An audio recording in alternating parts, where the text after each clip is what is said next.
สาวแฟนเก่าคนนั้นเจ้าตาสัมพันธ์ทิมอายไปมีคนใหม่แต่ก่อนเคยเป็นคนฮักอยู่ในหัวใจเคยสัญญากันไว้ลืมอายใดแท่น้องแก้วตาน้องและอายเคยกินลวกผักต้มหอยปิ้งเขียดหน้าน้อยจำแจวปลาแดกสัญญาอยู่เที่ยงหน้าน้อยสองเฮา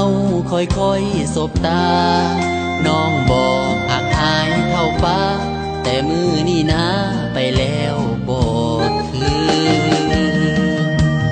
ผู้ไว้ปลาแดกกลายเป็นอดี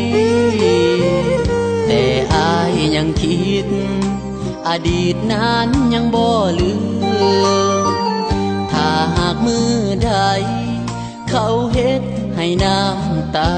ซึมสาวเจ้าอย่าลืมว่าอายคนนี้ยังคอยลืมอายแล้วบ่ผู้สาวคนที่เคยหักบ่ต้องคิดหนักคืนมาซะเด้อเนื้อก้อยมาเป็นคือเขาหากเขาบ่ให้เงาหงอย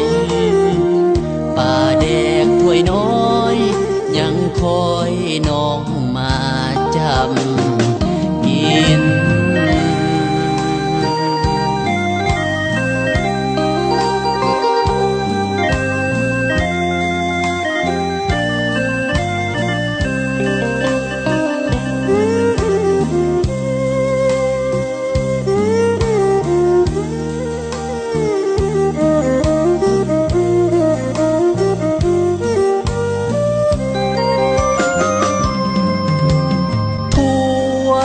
ปลาแดกกลายเป็นอดี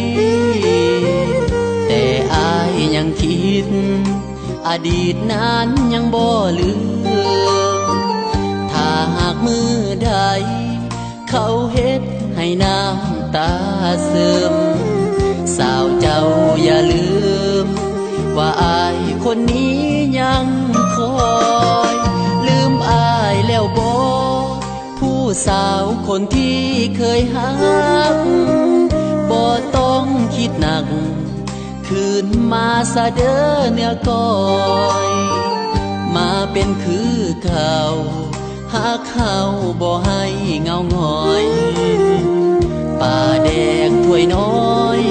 ยังคอยน้องมาจำ